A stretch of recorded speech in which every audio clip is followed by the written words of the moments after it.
சாப்பாடு பிரியனான சுப்பையாவும் பெரும் பிசினாரியான அவனுடைய மனைவியான கனகாவும் கோதாவரி நதி தீரத்தில் ஒரு சின்ன வீட்டில் வாழ்ந்துகிட்டு இருந்தாங்க. ஒரு நாள் சாயந்தர நேரம் சுப்பையா ரொம்பவும் சந்தோஷமா ஒரு பெரிய மீனை வீட்டுக்கு பிடிச்சிட்டு வந்ததுல புருஷ பொண்டாட்டிக்குள்ள பெரிய சண்டையே வந்துச்சு. கனக்கா கனக்கா எங்கேடி இருக்க? இன்னைக்கு நீ பார்த்து சந்தோஷப்படுற மாதிரி ஒரு விஷயத்த செஞ்சிருக்கேன். கனகா உள்ள இருந்து வரேங்க. வெளியே நின்னுக்கிட்டு எதுக்காக அப்படி கத்திக்கிட்டு இருக்கீங்க? முதல்ல அந்த லக்ஷ்மி அம்மா நம்மள பார்த்து எதேதோ சொல்றாங்க, மறுபடியும் கத்தாதீங்க. எல்லாருக்கும் தெரிஞ்சா தெரியட்டோண்டி, இன்னைக்கு நான் மீன் கொண்டு வந்தது எல்லாருக்கும் தெரியணும். கனகா கையை தொடச்சுக்கிட்டு வெளியில வந்தா. அப்போ சுப்பையா கிட்ட இருக்கிற பெரிய மீனை பார்த்த உடனேயே அவ கண்ணு நல்லா முட்டை முட்டையா ஆச்சு. அட என்னங்க இவ்ளோ பெரிய மீனை புடிச்சுக்கிட்டு வந்திருக்கீங்க? இன்னைக்கு நம்ம வீட்ல கல்யாணத்துக்கு எதுக்காவது சமைக்கிறோமா? சுப்பையா சிரிச்சுக்கிட்டே, கல்யாணமும் இல்ல ஒன்னும் இல்ல, இது நம்மளுக்கு தான். இது கோதாவரி மீன். பாத்தியா எவ்வளவு பளபளன்னு ஜொலிக்குது? 3 கிலோ இருக்கு. சந்தையில வெங்கண்ண கூட சண்டை போட்டு வாங்கிட்டு வந்திருக்கேன். கனகா தலையில கை வச்சு, ஐயோ எதுக்காகங்க இவ்ளோ மீனை வாங்கிட்டு வந்திருக்கீங்க? அந்த வெங்கண்ணா உங்ககிட்ட அதிகமா காசை வாங்கிக்கிட்டு ஏமாத்திருப்பாரு. இத சமைச்சு வச்சாலும் கெட்டு போயிடாதா? விலைய பத்தி எல்லாம் இப்ப எதுக்காக யோசிக்கிற? இதோட ருசி எப்படி இருக்குன்னு பாரு. முதல்ல இதுக்கு எவ்வளவு விலைன்னு சொல்லுங்க. எனக்கு ஏற்கனவே நெஞ்சு வெடிச்சிடுற மாதிரி இருக்கு. இதுக்கு 500 ரூபாடி. கனகா அதை கேட்டு ஆச்சரியமா, என்னது 500 ரூபாயா? போயும் 500 ரூபாய் கொடுத்து இந்த மீனை வாங்கிட்டு வந்திருக்கீங்களே. 500 ரூபாய் இருந்தா ஒரு வாரம் நம்ம எல்லாரும் உக்காந்து சாப்பிட்டு இருக்கலாம். 500 ரூபாய்ல எவ்வளவு காய்கறி வாங்கியிருக்கலாம். ஏங்க இப்படி பண்ணீங்க? போதும் போதும், ஆரம்பிச்சிட்டியா உன்னோட ராமாயணத்தை? எப்பவுமேவா நம்ம இதை சாப்பிட்டுக்கிட்டு இருக்கோம்? ஒரு நாள் ஆசைப்பட்டு ருசிக்காக சமைச்சு சாப்பிட்டா ஒன்னும் பிரச்சனை இல்ல. இப்போ நான் கை கால் கழுவிக்கிட்டு வரேன், சீக்கிரமா சமைச்சு வை. இங்க பாருங்க, இந்த மீனை கழுவணும் அப்படின்னா எவ்வளோ தண்ணி தேவைப்படும் தெரியுமா? இப்போ குழம்பு வைக்க எவ்வளோ எண்ணெய் வேணும், மசாலா வேணும், புளி வேணும். இதெல்லாம் செலவு பண்ணி இதை சாப்பிடணுமாங்க? சும்மா கவலைப்படாதடி. கவலைப்படாம போய் நல்லா ருசியா இந்த மீன் குழம்ப சமைச்சு வை போ. இந்த மீன் குழம்புக்கு அதிகமா எண்ணெய் போட்டு நல்லா பளபளன்னு அந்த எண்ணெயில மீன் மிதக்கணும். என்னது, எண்ணெய அதிகமா ஊத்தணுமா? 1 லிட்டர் எண்ணெய்க்கு எவ்வளோன்னு தெரியுமாங்க? அதிகமா எண்ணெய் காசு கொடுத்து வாங்கணும்னா எவ்வளவு செலவாகும் தெரியுமா? இது கூட மசாலா பொருளுங்க வேற வாங்கணும். ஏண்டி, எனக்காக ஒரு நாள் கூட நீ இவ்ளோ காசை செலவு பண்ண மாட்டியா? நானும் ஆசையா மீன் வாங்கிட்டு வந்திருக்கேன். நான் போய் குளிச்சுட்டு வராங்கட்டியும் மீன் குழம்ப செஞ்சு வை. சரிங்க, எப்படியோ நீங்க இந்த மீனை வாங்கிட்டு வந்துட்டீங்க. இதுக்கப்புறம் செய்ய மாட்டேன்னு சொன்னா சரியா இருக்குமா? நான் போய் எண்ணெய், இதுக்கு தேவையான மசாலா, புளி எல்லாமே வாங்கிட்டு வந்து சமைக்கிறேன். கனகா அந்த மீனை எடுத்துக்கிட்டு புலம்பிக்கிட்டே சமையல் அறைக்குள்ள போனா. இவருக்கு கொஞ்சமாச்சு பணத்தோட அருமை என்னன்னு தெரியுதா? அந்த வெங்கண்ணா சொன்னானா, மீனை கொடுத்தானா, இவரும் 500 ரூபாய் காசை கொடுத்து வாங்கிட்டு வந்துட்டாரா? 500 ரூபாய் சும்மா வருமா? மீனை கழுவி பாத்திரத்துல வச்சு, எண்ணெய அதிகமாவா ஊத்தணுமா? எண்ணெய் என்ன சும்மாவா கிடைக்குது?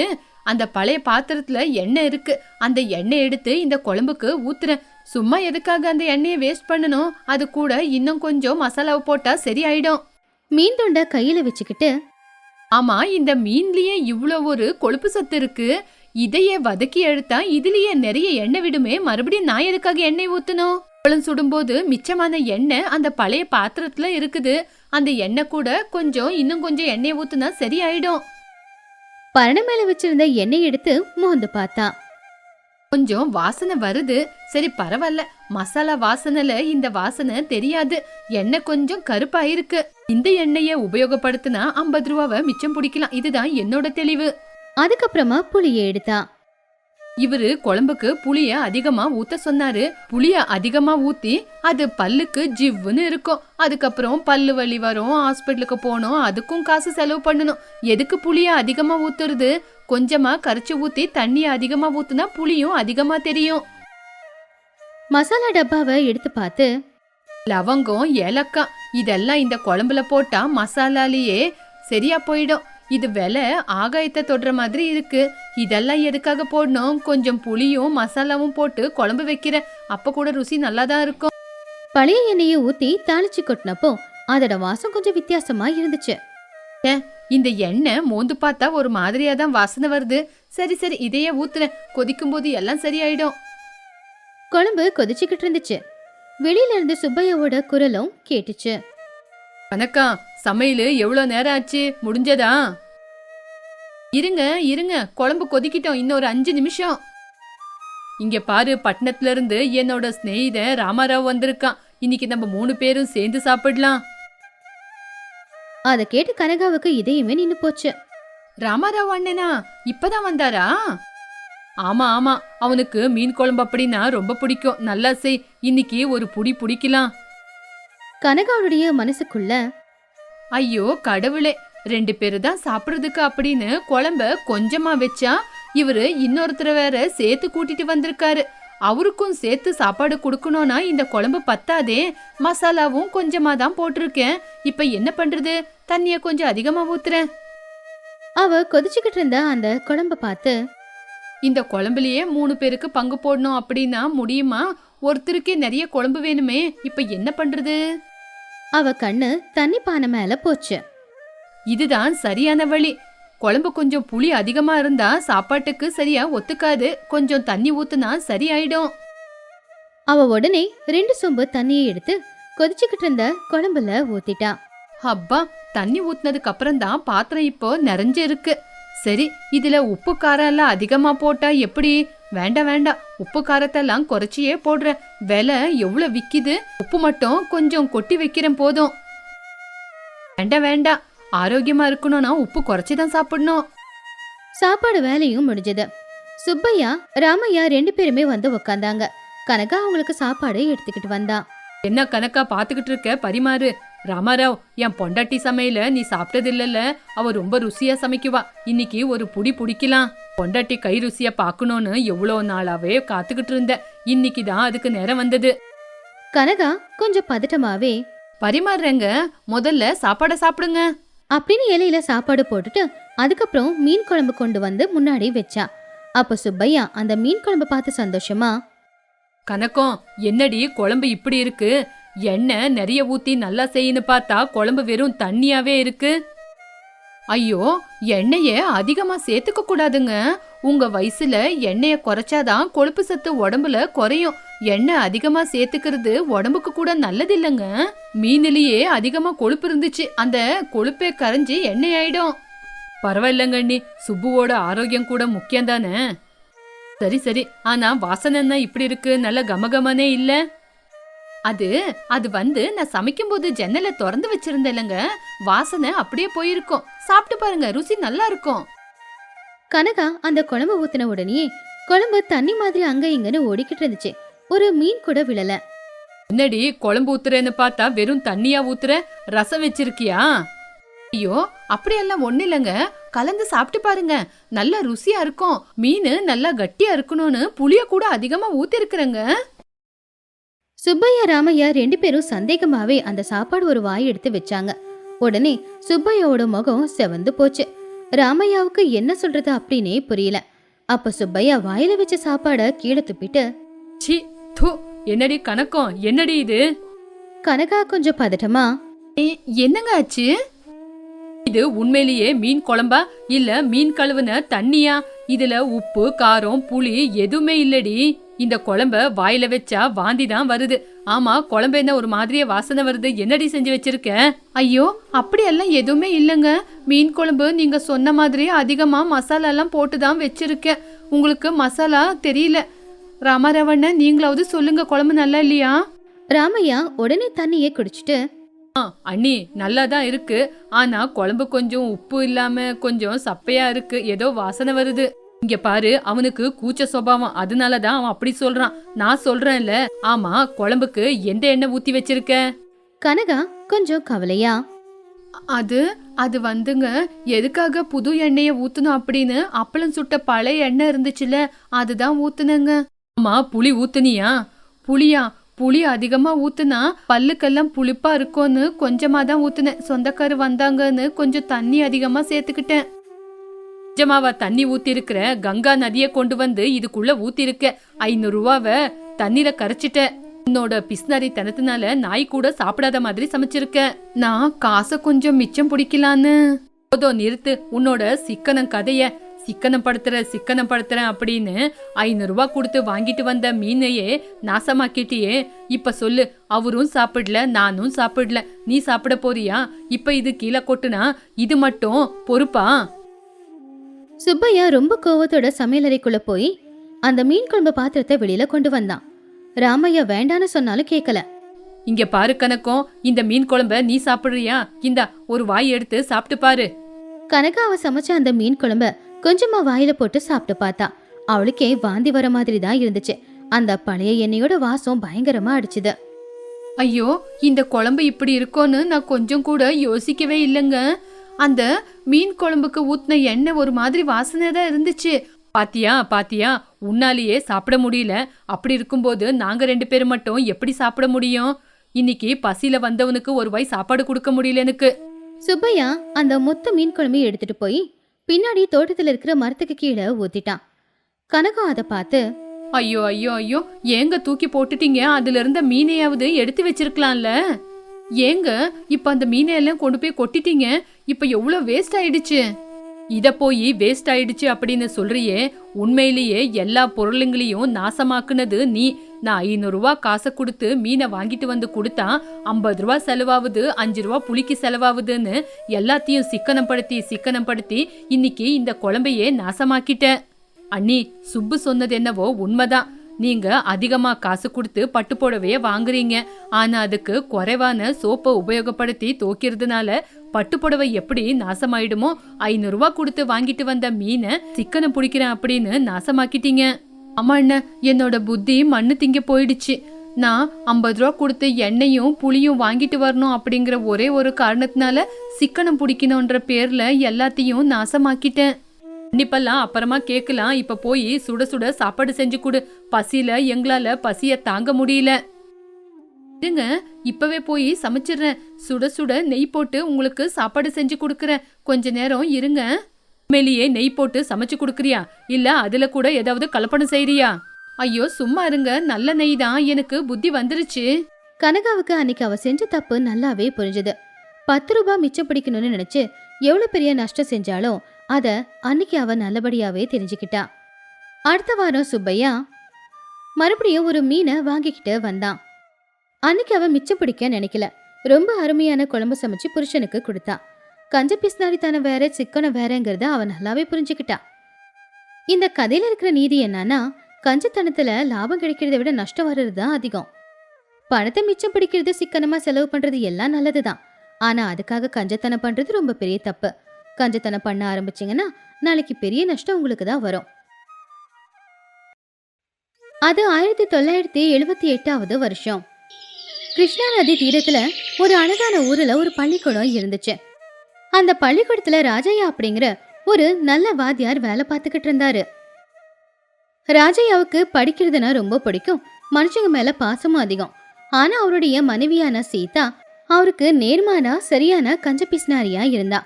10 ரூபாய் செலவு பண்ணணும்னாலும் கூட அவளுக்கு உயிரே போற மாதிரி தான் இருக்கும். அவ செலவாகும்னு பயந்து தினமும் சமைக்கிற சாப்பாட்டுல உப்பு எண்ணெய் காரத்தை கூட கம்மியா தான் போட்டுக்கிட்டு இருந்தா. அதனால ராஜையா தினமும் சப்புன்னு இருக்கிற சாப்பாடு தான் சாப்பிட்டுக்கிட்டு இருந்தாரு.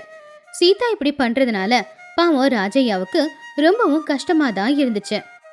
ராஜையா எப்படியாவது பொண்டாட்டி சீதாவை மாத்தணும், பணத்துக்கு கொடுக்கற முக்கியத்துவத்தை மனுஷங்களுக்கு கொடுக்கணும், பணத்தை விட மனுஷங்களோட பாசம்தான் முக்கியம் அப்படிங்கறத தெரியப்படுத்தணும்னு நினைச்சாரு. ஒரு நாள் காலையில ராஜையா ஸ்கூலுக்கு கிளம்பும் போது சாப்பாடு சாப்பிட்டுக்கிட்டு இருந்தாரு. அப்போ சீதா அவரு சாப்பிடும் போது நெய் எவ்வளவு விட்டுக்கிறாரு அப்படின்னு கணக்கு பண்ணிக்கிட்டு இருந்தா. அப்போ ராஜையா, சீத்தம்மா, நீ இன்னைக்கு வச்சிருக்கிற கத்திரிக்காய் குழம்புல காரம் உப்பு எதுவுமே இல்ல, எதுக்காக எல்லாத்தையும் குறைச்சி செய்யற? ராஜையா அப்படி சொன்னதும் சீதா ரொம்ப கோவமா, அட என்னங்க நீங்க வர வர உப்பு புளி காரத்தை அதிகமா சேர்த்துக்கிறீங்க. இதெல்லாம் கொஞ்சம் சிக்கனமா செலவு பண்ணணும். இதெல்லாம் நம்ம வயல்ல ஒன்னும் விளையறது இல்ல. இத நம்ம காசை கொடுத்துதான் வாங்கி ஆகணும். ஆமா, உன்னை பத்தி எனக்கு தெரியாதா? ஒரு தக்காளி ஒரு வெங்காயம்னு காய்கறியும் குறைவா போட்டு உப்பு புளி காரத்தை குறைவாக்குறது. இப்படி இருந்தா ருசி இருக்குமா? இதுல ருசி அங்க பாக்குறீங்க. இப்படி சாப்பிட்டாதான் உடம்புக்கும் ரொம்ப நல்லது. இப்படிதாங்க சாப்பிடணும். வாழ்க்கை முழுக்க உப்பு புளி காரத்துக்கே செலவாயிடும். பாடம் பண்ண போற உங்களுக்கு இதெல்லாம் எதுக்குங்க அதிகமா? சீத்தம்மா, நான் ஸ்கூல்ல பசங்களுக்கு பாடம் எடுக்கிறவன். நான் நல்லா சாப்பிட்டாதானே நல்லபடியா பாடம் பண்ண முடியும். முந்தா நேத்து கோவிந்து வீட்டுக்கு வந்தான். அவன் நம்மள பார்த்து பிஸ்னாரின்னு சிரிக்கல. எதுக்குங்க சிரிக்கணும்? நான் செஞ்சு கொடுத்த சாப்பாடு சாம்பார் அவங்களுக்கு என்ன பத்தலையா? இந்த மாதிரி விஷயத்த அவங்க மரியாதை போற மாதிரி உங்ககிட்ட வந்து சொல்லுவாங்களா? அவங்க வீட்ல மாடுக்கு ஊத்துற கஞ்சிலையும் கொஞ்சம் உப்பு இருக்குமா, ஆனா உங்க வீட்ல உப்பே இல்லாத சாப்பாடை சாப்பிடுறீங்களேன்னு சொன்னாங்க. சீதா சிரிச்சுக்கிட்டே, சிரிச்சு போற மரியாதை, சமையல்ல இருந்து வர கௌரவம் எனக்கு அனவசியங்க. அந்த கோவிந்து ரொம்ப பிஸ்னாரி. அவன் மாடுக்கு ஊத்துற கஞ்சியோட நம்ம காய்கறிக்கு உபயோகப்படுத்துற செலவு தான் அதிகம். அவன் மாடுக்கு செலவு பண்ற செலவு பத்தி யோசிச்சா நான் நம்ம வீட்டுக்காக செலவு பண்ற செலவு பத்தி யோசிக்க மாட்டேனா? நம்ம இப்போ பணத்தை பத்தி யோசிக்கிறதா?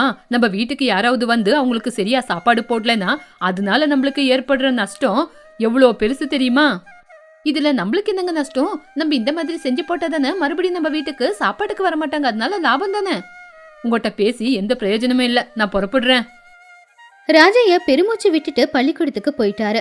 2 நாளைக்கு அப்புறமா மதிய நேரம் ராஜையாவோட வீட்டுக்கு கோவிந்தனும் லக்ஷ்மியும் வந்து இறங்குனாங்க. அப்ப லக்ஷ்மி சத்தமா, சீதம்மா, நானும் எங்க வீட்டுக்காரரும் ஒரு வேலையா வந்தோம். ராஜையா அவங்க கூட வீட்டுல இருக்காங்கல்ல. சரி, அப்ப நாங்க எல்லாருமே இன்னைக்கு இங்கே சாப்பிட்டுட்டு போயிடுறோம். சீக்கிரமா நல்ல ருசியா சமையல் செய். சீதா அவளுடைய மனசுக்குள்ள, ஐயோ, என்ன இது, இவங்க இங்க வந்து சாப்பிடுறாங்களா? இதனால எனக்கு இன்னைக்கு எவ்வளவு செலவு, எவ்வளவு காய்கறி வாங்கணும் அப்படின்னு நினைச்சு, வாங்க வாங்க, நீங்க வர்றது எங்களுக்கு சந்தோஷம்தான். ராஜையா சந்தோஷமா, சீத்தம்மா, வராதவங்க நம்ம வீட்டுக்கு சாப்பாட்டுக்கு வந்திருக்காங்க. அவங்களுக்கு நல்லபடியா ருசியா ஸ்வீட் பண்ணி கொடு. பாயசத்துக்கு எல்லாம் இருக்குல்ல வீட்டுல? ஐயோ, பாயசெல்லாம் எதுக்குங்க? நான் சாம்பார், பொரியல், அப்பளம்னு சாப்பாடெல்லாம் செஞ்சு வச்சிருக்கேன். இப்பத்துக்கு அவங்களுக்கு அதுவே போதும்ல, அதை வச்சே சமாளிச்சுக்கிறேங்க. கோவிந்தன் சிரிச்சுக்கிட்டே, ஐயோ, பரவாயில்ல, நீங்க சந்தோஷமா எது கொடுத்தாலும் எங்களுக்கும் சந்தோஷம்தான். சீதா ரொம்ப கோவமா போய் சமையலும் செஞ்சா. அந்த சாப்பாடு கொண்டு வந்து பரிமாறினா. கோவிந்த லக்ஷ்மி 2 பேரும் சாப்பாட பார்த்ததும் முகம் வாடி போச்சு. சீத்தம்மா, இந்த குழம்புல காய்கறியும் தண்ணி தான் அதிகமா தெரியுது. உப்பு காரம் இல்லவே இல்லையே. வெந்தய கீரை ஆரோக்கியத்துக்கு ரொம்ப நல்லது. கீரைய போட்டிருக்கேன். உப்பு காரத்தை எப்பவுமே நான் குறைச்சிதான் போடுவேன். அதிகமா சாப்பிடுறது உடம்புக்கு நல்லது இல்லல. சரி சரி சரி சீத்தம்மா, சாப்பிடுறோம். அட, என்ன இது? இது என்ன குழம்பு? இதுவா? இது பீர்க்கங்காய் குழம்பு. நேத்து நைட்டு இப்ப கூட சூடு பண்ணிருக்கேன். இது பீர்க்கங்காய் குழம்பு தான். இருந்தாலும் இதுல உப்பு காரம் எதுவுமே இல்ல. காய்கறியும் தண்ணி தான் அதிகமா இருக்கு. இதுல எண்ணெயே இல்ல. எண்ணெய்லாம் அதிகமா சாப்பிடக்கூடாது. எண்ணெய்லாம் அதிகமா சேர்த்துக்கிட்டா உடம்புக்கு நல்லது இல்லல, அதனாலதான். ராஜையா அவமானமா கோவிந்த பார்த்து, பாத்தீங்களா கோவிந்து, எப்போ நான் இதே அவஸ்தை தான் படுறேன். இங்க பாருங்க ராஜையா, நீங்க பசங்களுக்கு பாடம் சொல்லி கொடுக்கறவங்க. உங்க பொண்டாட்டிக்கும் கொஞ்சம் பாடம் சொல்லி கொடுக்கணும். சாப்பாட்டுக்கு வாங்கன்னு சொல்லி எங்களை இப்படிதான் அவமானப்படுத்துறதா சொல்லுங்க. லக்ஷ்மி சீதாவை பார்த்து சிரிச்சுக்கிட்டே, சீத்தம்மக்கா, உங்களை பாராட்டணும். இவ்வளவு சிக்கனமா எப்படி குழம்பு வைக்கிறதுன்னு எனக்கும் சொல்லி கொடுங்க. குழம்பு ஊத்திக்கிறதுக்கு வெறும் சோறையே அப்படியே சாப்பிட்டுடலாம். கோவிந்தும் லக்ஷ்மியும் வேற வழி இல்லாம மரியாதைக்காக கொஞ்சமா சாப்பிட்டுட்டு போயிட்டாங்க. அப்ப ராஜையா கோவமா, சீத்தம்மா, உன்னோட பிஸ்னாரி தனத்தினால இன்னைக்கு எனக்கு எவ்வளவு அவமானம் ஆயிருக்குன்னு பாத்தியா?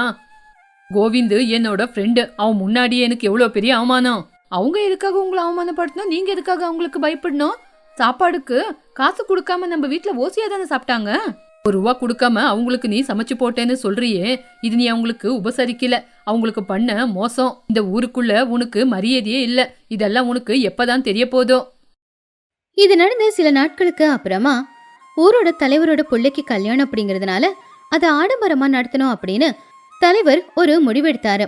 அதனால சாப்பாட்டு பொறுப்பை யார்கிட்ட கொடுக்கலான்னு யோசிச்சுக்கிட்டு இருந்தப்போ ஊருக்கு நடுவுல ஒரு கூட்டத்தை போட்டாரு. நான் ஊரு ஜனங்களுக்கு சாப்பாடு ஏற்பாடு செஞ்சிருக்கேன். சுமார் 1000-2000 பேர் வருவாங்க. யாரு நல்லா சமைக்குவீங்க? சமைக்கிறத ராமராஜருக்கு கொடுங்க. அவங்க ரொம்ப நல்லா சமையல் செய்வாங்க. அங்க வந்த சீதா அது எல்லாத்தையுமே கேட்டா. ராமராஜருக்கு சமைக்கிறதுக்கு கொடுத்தா 1 கிலோ சர்க்கரை போடுற இடத்துல 2 கிலோ சர்க்கரையை போடுவாங்க. அதனால ஐயா உங்களுக்கு தான் லாஸ். அப்படியா? ஆனா இப்போ என்ன சொல்ல வர? ஐயா, இந்த ஆர்டரை மட்டும் எனக்கு கொடுத்தீங்கன்னா நான் சிக்கனமா, உங்களுக்கு அதிகமா செலவாகாத மாதிரி சிக்கனமா சமையல் செஞ்சு கொடுக்கறேன். எனக்கு கொடுத்தீங்கன்னா பார்த்து பத்திரமா செய்வேன். தலைவர் யோசிச்சு பார்த்து, சீத்தம்மா சொல்றது கூட சரிதான். சீத்தம்மா எப்பவுமே சிக்கனமா இருக்கிற பொம்பளை. சரிங்க சீத்தம்மா, உங்களுக்கு சமையலுக்கு என்னென்ன வேணும்னு கேட்டு வாங்கிக்குங்க. நல்லபடியா சமைச்சு கொடுத்தாவே போதும். சீத்தம்மா ரொம்ப சந்தோஷப்பட்டு வீட்டுக்கு வந்து அவளுடைய கஞ்ச புத்தியால கணக்கையும் எழுதுனா. அவ ராஜையா கிட்ட, வீட்ல நான் சிக்கனமா வீட்டை நடத்துறது பார்த்து ஊர் பஞ்சாயத்து தலைவரே எனக்கு சாப்பாடு ஆர்டர் கொடுத்திருக்காங்க.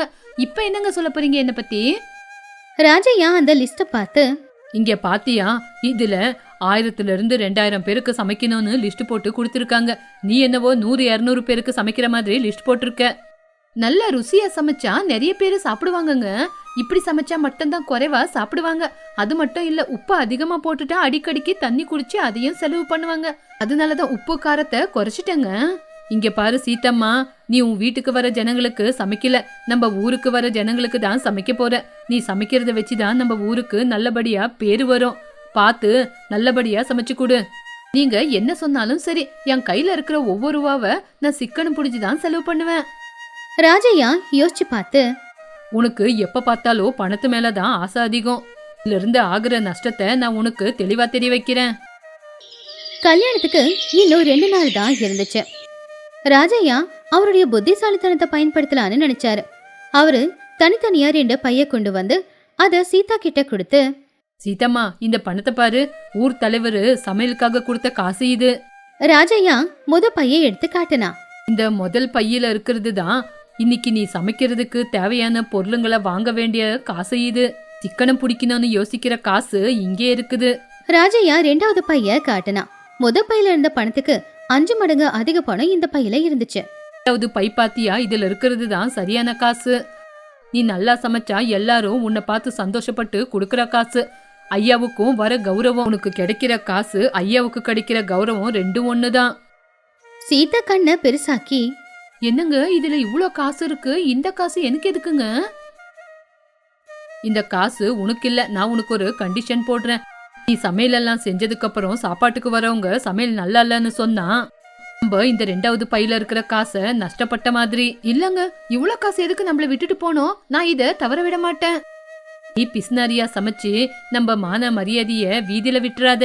நீ கஷ்டப்பட்டு சமைச்சிருந்தாலும் உன்னோட சமையல சாப்பிட்டுட்டு உனக்கு காசு கொடுக்காம ஏதாவது அநாத ஆசிரமத்துக்கு தான் இந்த காசு போய் சேரப்போகுது. சீதா யோசிச்சு பார்த்தா. என்னங்க சொல்றீங்க, இவ்ளோ காசு நஷ்டமாகுமா? நான் நல்லா சமைக்கலன்னா இந்த காசை எனக்கு கொடுக்காம வேற உங்களுக்கு தானம் பண்ணிடுவாங்களா? இவ்ளோ காசு உன் கைய விட்டு போகுதுன்னா உனக்கு எவ்வளவு கஷ்டமா இருக்கு. நீ நல்லா சமைக்கலன்னா இந்த காசு எப்படி உனக்கு வந்து சேரும்? இந்த பணத்துக்கு நிறைய கௌரவம் இருக்கு. இப்ப சொல்லு, நீ சரியா சமைக்காம இந்த காசை தவற விட போறியா, இல்ல நல்லபடியா சமைச்சு இந்த காசு உனக்கே வர மாதிரி செஞ்சுக்கிறியா? சீதா யோசிச்சு பார்த்து, நான் எவ்வளவு சிக்கனமா செலவு செஞ்சு இதை நான் தக்க வச்சுக்கணும்னு பார்த்தா மறுபடியும் இந்த காசு மத்தவங்களுக்கு போறதுக்கு நான் விட மாட்டேன். நீ நினைச்ச மாதிரி நடக்கணும் அப்படின்னா உன்னோட சமையல் ருசியா இருக்கணும். இன்னும் அதிகமா சேர்த்து வாங்கி சமைச்சாதான் நல்லதா நடக்கும். அத கேட்டு சீதா, சரிங்க சரி, இந்த 2வது பேக் எனக்கு வர மாதிரியே செய்றேன். இன்னொரு 5 கிலோ அரிசி, 5 கிலோ சக்கரை, 5 கிலோ எண்ணெய், காய்கறி கொஞ்சம் அதிகமா சேர்த்துக்கிட்டு சமையல நல்ல ருசியா செய்றேன். ராஜையா சிரிச்சுக்கிட்டே, உண்மையிலேயே நம்ம செய்ய வேண்டிய சிக்கனம் இதுதான். பணத்தை செலவு பண்ணி கௌரவத்தை அதிகமாக்கிக்கணும். சீதா அன்னைக்கு அவருடைய கஞ்சத்தனம் எல்லாத்தையுமே விட்டு தாராளமா செலவு பண்ணி சமைக்க ஆரம்பிச்சா. ராஜையா சொன்னது அவருடைய மனசுக்குள்ள அப்படியே ஆழமா நின்னு போச்சு. சாப்பாடும் தயாராச்சு. கல்யாணத்துக்கு வந்த ஊஜனங்க, தலைவரோட சொந்தக்காரங்க எல்லாரும் வயிறார சாப்பிட்டாங்க. விருந்தும் நல்லபடியா முடிஞ்சது. தலைவரும் வந்தாரு. சீத்தம்மா, உன்னோட சமையல் ரொம்ப ருசியா இருந்துச்சு. இன்னைக்கு இந்த ஊருக்கு நல்ல பேர் வந்திருக்குன்னா அதுக்கு காரணம் நீதாமா. கோவிந்த் சிரிச்சுக்கிட்டே ராஜையா கிட்ட, ராஜையா, இன்னைக்கு உன்னோட கௌரவம் 2 பட்டு அதிகமாயிருக்கு. சீத்தம்மாவோட சமையல் சாப்பிட்டு நானும் எல்லாத்தையும் மறந்துட்டேன். லக்ஷ்மி சீதாவை கட்டி பிடிச்சுக்கிட்டு, சீத்தம்மா, இன்னைக்கு உன் சமையல் ரொம்ப அற்புதமா இருந்துச்சு. உன் சமையல் சாப்பிட்டு நாங்க மனசு பூர்த்தி சந்தோஷமா இருக்கோம். சீதா ரொம்பவும் சந்தோஷமா, ரொம்ப நன்றிங்கண்ணி. நான் இன்னைக்கு நல்லா சமைச்சதுனாலதான் நீங்க எல்லாம் என்ன இவ்ளோ பாராட்டுறீங்க. இதுக்கு முன்னாடி எவ்வளவு தடவை சமைச்சிருக்கேன், இவ்வளவு சந்தோஷம் எனக்கு கிடைக்கல. எல்லாரும் போனதுக்கு அப்புறமா சீதா ராஜையா கிட்ட பேச ஆரம்பிச்சா. எங்க, நீங்க சொன்னது உண்மைதான். அந்த 2வது பையில இருக்கிற காசு என் கையை விட்டு போகாத மாதிரி பாத்துக்கிட்டேன். இன்னைக்கு நான் அதிகமா சம்பாதிச்சாலும் எல்லாரும் எனக்கு நல்ல பேரு சந்தோஷத்தை தான் கொடுத்திருக்காங்க. அம்மா, இதுதான் உண்மையான சந்தோஷம். இவ்வளோ நாள் நீ இழந்தது பணத்தை இல்ல, இந்த சந்தோஷத்தை தான். எந்த வேலை செஞ்சாலும் மனஸ்பூர்த்தியா செய்யணும். அப்பதான் அந்த செஞ்ச வேலையில நம்மளுக்கு திருப்தி கிடைக்கும். அதுக்கப்புறம் நான் சமைக்கிற சமையல்ல சிக்கனம் பிடிக்காம உப்பு, காரம், புளி, எண்ணெய் எல்லாத்தையும் அதிகமா போட்டு சமைக்கிறேன். அப்படி ராஜையாவோட புத்திசாலித்தனத்தினால சீதாவுக்கு பணத்தை மிச்சம் பிடிக்கிறது மட்டும் நல்லது இல்ல, ஊர்ல 4 பேருக்கு முன்னாடி கௌரவமா இருக்கிறது தான் நல்லதுன்னு தெரிஞ்சுது. அன்னையிலிருந்து சீதாவோட வீட்டுக்கு விருந்தாளிங்கன்னு யாரு வந்தாலும் சரி, அவங்க வயிறார சாப்பிட்டு போய்கிட்டு இருந்தாங்க. அது மட்டும் இல்ல, சீதாவோட கையில நல்ல திறமை இருந்துச்சு. அவ சமையல் ஊர்ல இருக்கிற எல்லாருக்குமே பிடிச்சிருந்தது. அவனுடைய மாற்றத்தை பார்த்து நாமளும் இதே மாதிரி தான் இருக்கணும் அப்படின்னு ஊஜனங்க எல்லாருமே ஒரு முடிவுக்கும் வந்தாங்க. இந்த கதையில இருக்கிற நீதி என்னன்னா, மிச்சம் பிடிக்கிறதுங்கிறது நம்ம தேவைக்கு போக மிச்சம் பிடிச்சு வைக்கிறது தான். ஆனா நாம சரியா சாப்பிடாம நமக்கு தேவையானதை எதையுமே செஞ்சுக்காம மிச்சம் பிடிச்சு வைக்கிற பணம் நம்ம கிட்ட இருந்தாலும் அந்த பணம் வீண் தான். அது எதுக்குமே பயன்படாது.